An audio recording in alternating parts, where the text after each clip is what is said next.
Takže zdravím, volám sa Mišo. Dnes by som chcel rozprávať o panickej poruche, ktorú trpím zhruba 10 rokov. Myslím, že mám z nej bohaté skúsenosti, chcel by som vám niečo k tomu povedať, poradiť vám, dať vám nejaké rady, podporiť vás, motivovať, aby ste sa nevzdali proti tejto chorobe, aby ste bojovali ďalej, aby ste neustupovali, aby ste si nenechali znižiť svoju kvalitu života. Čiže učte sa oproti tú chorobu hlavne ju príjmite, neodsudzujte sa za ňu. Príjmite ju, taká, aká je vašou súčasťou, nemôžete ju oddeliť, proste môžete sa s ňou zmieriť a začať proti nej týmto spôsobom bojovať, pracovať s ňou.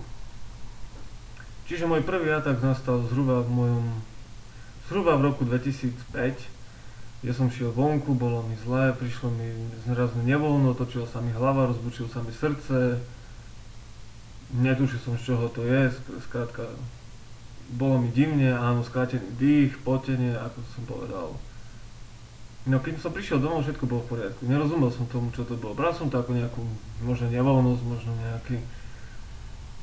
z počasia, možno z teploty alebo z hocičoho iného. Proste nebral som to, že je tu nejaká choroba, ktorá môže vyrazť do takej veľkej podoby, ako je panická porucha. Čiže takto som fungoval, samozrejme chodil som vonku. No, prišla panická porucha znova nejaké prejavy, väčšinou to bolo stále to isté, hej, búšenie srdca, na omdletie a podobné veci. Čiže takto som chodil von a stále to bolo intenzívnejšie, stále sa to častejšie vracalo, stále to bolo horšie a horšie, takže som musel navštíviť doktorov, hádzali si ma hore, dole, nikto nevedel prísť na to, čo mi je, čo sa mi deje, prečo mi tak je. Každý vravel, že ste zdravý človek, zdravý mladý muž, že nič vám nie je, takže dlho trvalo, než ma doktor odporúčil ku psychiatrovi, alebo ku psychologovi skôr. Ja som si už medzi tým niečo čítal na nete, rôzne články, rôzne diskusie, hlavne tieto diskusie vám pomôžu, keď tie ataky prídu, hej. Keď tie ataky prídu, väčšinou sú 10 až 30 minútové, aspoň u mňa to tak bolo. Čiže keď tie ataky prídu, určite sa sústredite na seba, ja viem, že sa cítite napätí, ja viem, že vám je zle, že myslíte, že zomriete, že to už nerozchodíte sám som si to prešiel, že už som niekedy myslel, že je koniec, že týmto dnes skončím. No vždy to prešlo, vždy to po nejakom čase prešlo, nech to trvalo hoci aj hodinu, možno teraz preháňam, ale proste nech to trvalo koľko chcelo, prešlo to. Vy sa musíte sa hlavne sústrediť na to, že musíte to začať vnímať, že je to proste len, je to ilúzia, je to niečo, čo si vaša myseľ vytvorí, hej? Nejaká obrana vašho tela, vašej mysle proti niečomu, proti nejakému vonkajšiemu vplyvu. Čiže nejdem teraz veľmi do toho vrtať, prečo to začína, ako sa to spôsobuje, sú o tom rôzne články na internete. Ja vám chcem hlavne povedať o tých prejavoch, aby ste sa ich nebáli, pretože nemajú vám ako ublížiť. Ja viem, že sú to veľmi ťažké prejavy, viem, že to je veľmi ťažké, viem, že vás to môže ničiť, že vás to môže dokonca psychicky tak zdeptať, že už nebudete chcieť vychádzať niekam von, hej. Záleží na vás, záleží na tom, ako máte vy povahu, ako psychickou panickou poruchou trpíte. Čiže moja panická porucha bola typická preto, že som nemohol chodiť niekam von, hej. Pretože ako náhle som išiel niekam von, niekam medzi ľudí, niekam zahrať sem futbal, alebo ísť na druhú stranu ulice, bola to panická porucha. Prišlo mi zle, okamžite atak. Samozrejme niekedy sa to nestalo, niekedy to bolo bez ataku, aj s tým musíte počítať. Že väčšinou, že možno niekedy ten atak si privoláte sami tým, že už ho očakávate. To je ruka v ruke, hej, máte zlé zážitky, chodíte tam, stále sa vám to opakuje, stále je to zlé a máte zlé zážitky, zlaknete sa napríklad a kašlete na to, už nechcete ísť nikam, hej, stalo sa mi to, istú časť svojho života som proste fakt trávil viac doma ako niekde vonku medzi ľuďmi, alebo cestovaním, alebo zážitkami, alebo proste niečím, čím vás baví.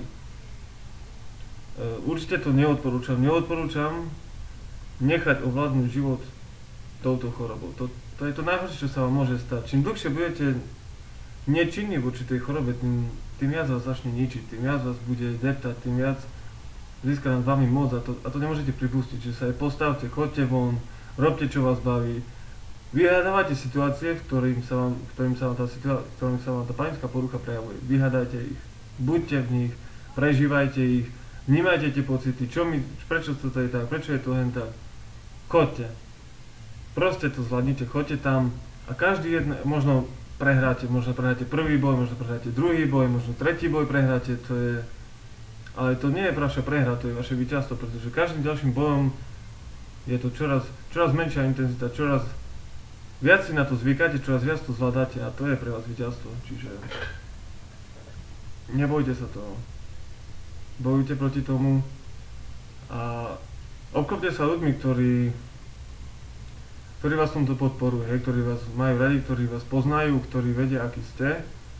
Aj keď ste sami v pohode. Treba si uvedomiť, že všetko, čo robíte pre seba. Čiže určite každý z vás chce niekam cestovať, každý z vás chce chodiť medzi ľudí, každý z vás chce mať koničky, každý z vás chce žiť normálny život. A áno, táto choroba ovplyvňuje tieto veci dosť výrazne. Čiže musíte sa nad tým zamyslieť, musíte prevziať zodpovednosť za tú chorobu. Voči sebe, aj voči druhým, hej. Chcem taký príklad, určite si rozmyslíte, kam s tou. Keď už začnete pracovať na tom, že by ste niekam chodili, že by ste sa vystavali tým situáciám, ktorým vám je zle, hej, alebo podobné veci, pretože moja choroba bola spojená s tým, že som sa musel vystaviť nejakej situácii, ktoré nebolo zle. Keď som sedel doma, väčšinou to bolo dobre, ale aj tam si vás tá choroba nájde, aj tam. Možno nie tak intenzívne a tak často, ale nájde. Takže vy chodte tam, kde to, čo sa bojíte. Čiže ja keď som sa bál cestovať, ja som musel ísť von, alebo musel ísť ľudí, alebo ísť aspoň na druhý koniec mesta, alebo ísť po meste, prejsť sa, proste tieto veci musíte robiť. Bez toho, síce psychiatr vám môže predpísať lieky, ale lieky to neliečia. Lieky to iba zmierňujú. Vy musíte byť vystavení tejto situácii. Vy musíte to prekonávať deň za dňom, týždeň za týždňom. Bohužiaľ, je to choroba, ktorá sa nedá prekonať za 1, 2, 3 dní, za mesiac, proste to...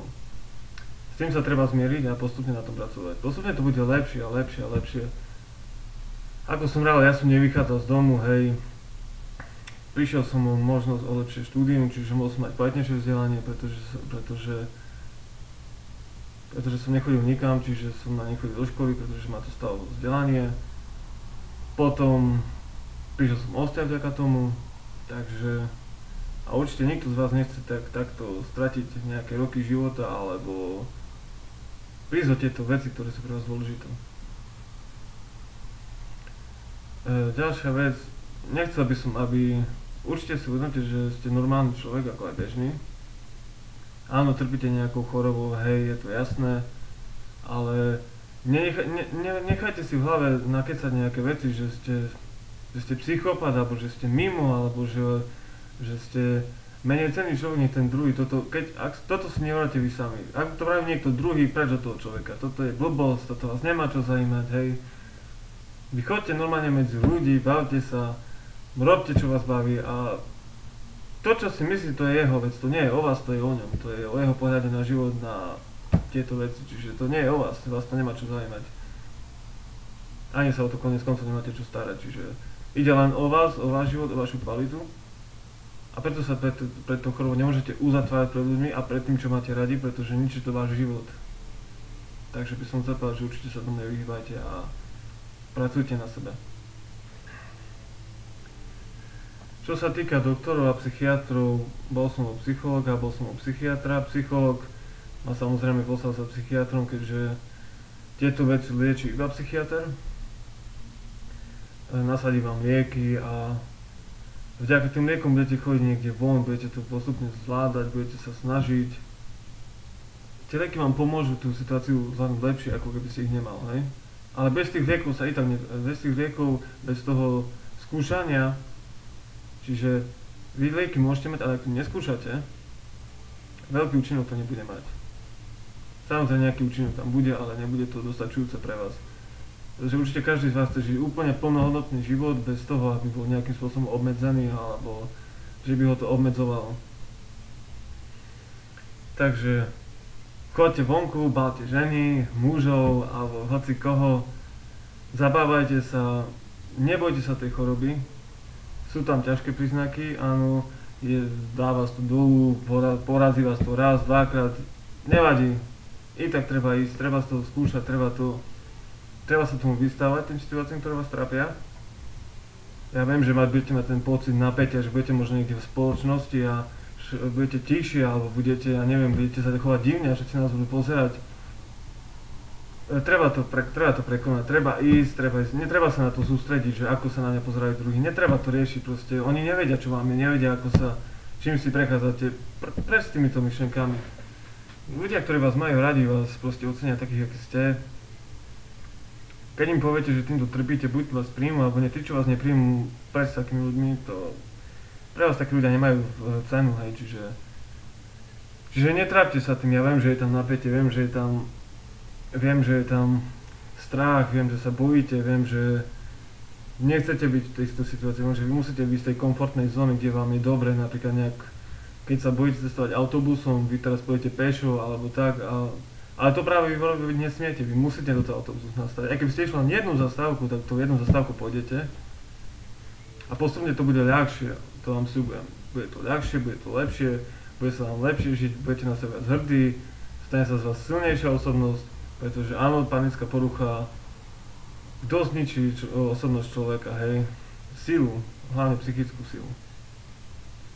Takže vystavujte sa tomu, nebojte sa toho, určite týmto trpí veľa ľudí, ja sám tým trpím veľa rokov, čiže takú menšiu nádej, nechodil som nikam von, teraz mám prácu, mám aj do spoločnosti, na koncerty, na festivaly, na výlety. Sice ešte nie som úplne s tou chorobou, úplne som nad ňou nezvíťazil, ale snažím sa, stále sa proti tomu bojujem, stále sa nechcem toho vzdať. Vzdať sa toho, že budem viesť normálny život, založím si rodinu napríklad, hej. A tieto veci by vás mali motivovať, je to váš život, je to o vás. A čo ste vy niekto menej hodnotný, že vy nemôžete žiť, prečo nie? Berte tak, že ste dosť silná osoba na to, aby ste toto prekonal. Že možno niekto iný by to nezvládol. Ale vy, keďže tým trpíte, vy to zvládnete. Ja vám verím, že to dáte. Čiže nech už tou chorobou trpíte v malej intenzite alebo veľkej intenzite, alebo neviem, v akom stave sa teraz nachádzate, je to úplne jedno. Myslím, že veľa z vás vie, že musíte sa tým situáciám vystavať. To už opakujem, neviem koľkýkrát, proste musíte ísť, nevzdávať sa, aj keď padnete, aj keď vás to položí, proste idem ďalej, nezajíma ma to, postavím sa, idem, bojujem, proste nezajíma ma to. Koľkokrát som si povedal, že proste už seriem na to, aj keď ma porazí, ja proste pôjdem vonku a budem sa bať, budem s ľuďmi, ktorými mám rád, bude mi dobre, kašlem na to. Takže držím vám palce, dúfam, že vám to nejako pomôže, nejak vás to namotivuje, ak by ste mali nejaké dotazy alebo niečo, určite vám dáme nejaký link, kde by sme sa mohli spojiť, porozprávať sa o tom a takým spôsobom fungovať ďalej a bojovať s tým. Ďakujem pekne.